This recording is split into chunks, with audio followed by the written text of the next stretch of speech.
आपको इस शो के बारे में। इस शो में करीब हम सीखेंगे डेली 5 नए वर्ड्स, टिप्स एंड ट्रिक्स के साथ जो आप अपनी डे टू डे लाइफ में यूज करेंगे। वोकैबुलरी के बन जाएंगे आप महारथी और वोकैबुलरी का कोई सवाल भी आपका गलत नहीं होगा। तो चलिए शुरू करते हैं। आपको दिए हैं यहाँ पे 5 वर्ड, जिसमें सबसे पहला वर्ड है येलो कलर से। पांचों वर्ड्स आपको दिख रहे हैं। जो वर्ड येलो कलर से दिया है आपको उसका सिनोनिम यानी कि उससे मिलता हुआ मीनिंग, सेम मीनिंग वाला वर्ड आपको चूज करना है out of all the given option. सारे ऑप्शन है यहाँ पे। पहला वर्ड है यहाँ पर imbroglio. The word is imbroglio. नीचे दिया है infinitesimal, awkward, definitive and polite. एक बार दिमाग में सोचिए किसका मीनिंग इससे सिमिलर है। चलिए एक एक करके सारे मीनिंग्स को यहाँ पे देखते हैं। सबसे पहला वर्ड है इम्ब्रोलियो।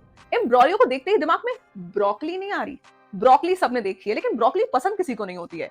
तो किसी सब्जी में या किसी डिश में अगर ब्रोकली पड़ जाती है तो उसको खाना बड़ा मुश्किल हो जाता है, स्पेशली बच्चों के लिए। बच्चों के लिए बड़ी डिफिकल्ट सिचुएशन हो जाती है कि ब्रोकली पड़ गई, अब हम कैसे खाएंगे। इम्ब्रोलियो को ब्रोकली से याद रखेंगे। सब्जी में ब्रोकली पड़ गई तो खाना बहुत मुश्किल है। Imbroglio is a difficult situation, complex situation. Imbroglio is a difficult और कॉम्प्लेक्स सिचुएशन। पहला वर्ड है हमारे पास ऑप्शन का इनफाइनाइटिसिमल। इनफाइनाइटिसिमल जिसमें यहां पर कुछ स्मॉल जैसा दिख रहा है। सिमल कुछ स्मॉल जैसा साउंड कर रहा है। स्मॉल का मतलब छोटा और इनफाइनाइटिसिमल का मतलब भी होता है वेरी स्मॉल, बहुत छोटा, वेरी माइन्यूट। इसका मतलब ही है बहुत स्मॉल।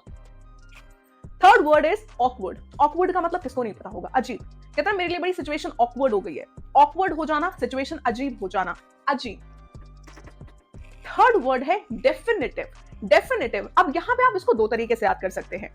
आपको कुछ डिफाइन भी इसमें दिख रहा है, आपको इसमें फाइनाइट भी दिख रहा है। डेफिनेटिव में डिफाइन भी आ रहा है, फाइनाइट भी आ रहा है। जब कोई चीज फाइनाइट होती है मतलब वो चीज फिक्स्ड है, लिमिटेड है। डिफाइंड का मतलब भी कोई चीज डिफाइंड है मतलब वो फिक्स्ड है, फाइनाइट है। तो डेफिनेटिव का मतलब होता है something that is final, something that is fixed, कोई ऐसी चीज जिसको हम चेंज नहीं कर सकते। और लास्ट वन है यहाँ पे फ्लाइट।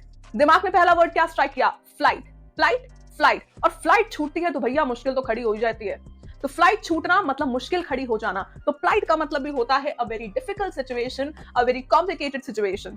तो आई होप आंसर बहुत ही क्लियर तरीके से आप लोगों को समझ में आ रहा होगा। एम्ब्रोलियो का मतलब होता है अ वेरी डिफिकल्ट और कॉम्प्लेक्स सिचुएशन।